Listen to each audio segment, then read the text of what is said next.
আপনারা আগে থেকে জানেন যে ফরিদপুরে বিভিন্ন জায়গায় চাঁদাবাজির গুঞ্জন শোনা যাচ্ছে। তাই সেক্ষেত্রে আমি গতকালকে রাত্রে একটা এভিডেন্স পাই। ফরিদপুর বিএনপির স্বেচ্ছাসেবক দলের সভাপতি ফরিদপুর জেলার মিঠু, সে গতকালকের আগের দিন রাতে আপনার আলিপুরে এক বাড়িতে যে সে সেখানে চাঁদা দাবি করে। সে বিষয়টি হচ্ছে যে সে সেখানে যাওয়ার পর আপনার যে ব্যক্তির কাছে চাঁদা দাবি করে সে ব্যক্তি ফরিদপুর পৌরসভায় চাকরি করে। তার কাছে বলে সে দুর্নীতি করছে সে বিষয় নিয়ে স্বেচ্ছাসেবক দলের মিঠু সেখানে যায়।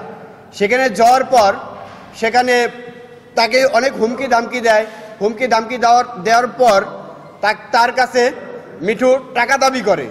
সেখানে প্রথমে তারা 10 লক্ষ টাকা দাবি করে। 10 লক্ষ টাকা দাবি করার পর 10 লক্ষ থেকে নামতে সে 1.5 লক্ষ টাকায় চলে আসার পর পরবর্তী এক পর্যায়ে তাকে অনেক মারধরও করা হয় এবং কি তার বাড়িঘর ভাঙবে এরকমও হুমকি দেওয়া হয় আমি যতটুকু জানতে পেরেছি। কিন্তু বাড়িঘর ভাঙচুরের বিষয়টি এটা আমার কাছে কোনো প্রমাণ নাই। কিন্তু তাকে মারছে, যে ব্যক্তিকে মারছে এবং কি চাঁদা চাইছে সে ব্যক্তি নিজে আমাকে এই জিনিসটি অবগত করছে এবং কি এর আমার কাছে যথেষ্ট প্রমাণ আছে। এক পর্যায়ে আমি যখন মিঠুকে গতকালকে রাত্রে আমি ফোন করি যে ভাই আপনি আলিপুরে যে আপনার নামে শুনলাম যে আপনি আলিপুরে চাঁদা দাবি করছেন, এই বিষয়টা কতটা যথাযথ? সে আমাকে বলে যে এখানে কোনো আমি চাঁদা দাবি করি নাই। কিন্তু আমি পরবর্তীতে যখন বললাম যে আপনি যে চাঁদা দাবি করছেন আমার কাছে যথেষ্ট এভিডেন্স আছে, সে আমাকে বলে যে ভাই তুমি আমার সাথে সকালে দেখা করো। এই কথা বলে এবং কি বলে যে যার কাছে চাঁদা দাবি করছি আমি তোমাকে তার কাছে নিয়ে এবং কি তার সামনে নিয়ে যাব, সে এই বিষয়টি তার কাছে তুমি জানবা। আমি বলছি যে আচ্ছা ভাই ঠিক আছে। এই কথা বলে সে আমার ফোন কেটে দেয়। তারপরে আমার তার সাথে যোগাযোগ হয় না। এর পরবর্তীতে আধা ঘন্টা পর সে আমাকে আবার ফোন ব্যাক করে।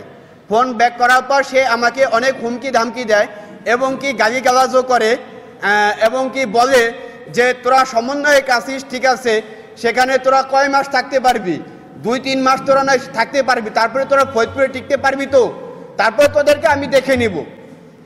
এই ধরনের সে আমাকে কথা বলছে এবং কি আমাকে এই কথাও বলছে যে তোর নামেও আমি অনেক দুর্নীতির কথা শুনছি, আমার কাছে অভিযোগ আসছে। আমি তখন তাকে বলি যে যেহেতু আপনি আমার নামে আমি দুর্নীতি করছি, আমি বিভিন্ন জায়গায় টাকা পয়সা দাবি করছি, আপনি আমার বিরুদ্ধে ব্যবস্থা নিতে পারেন। আমি তাকে এটি ক্লিয়ার করে বলছি যে আপনি স্পষ্ট বলে দিলাম আপনি আমার বিরুদ্ধে ব্যবস্থা নেন। কিন্তু সে আমাকে এই কথা যখন বলছি সে তারপরেও আমাকে অনেক হুমকি ধামকি দিছে। হুমকি ধামকি বিষয়টা আপনাদের আমি ক্লিয়ার করলাম। এখন এই বিষয়টি হচ্ছে এখন আমরা যারা ছাত্র আন্দোলন করে আজকে এই স্বৈরাচার পতন করেছি, এখন আমাদের প্রতি এখনো অনেক মানুষের ক্ষোভ রয়ে গেছে। এখন আমরা নিরাপত্তাহীনতায় ভুগতেছি।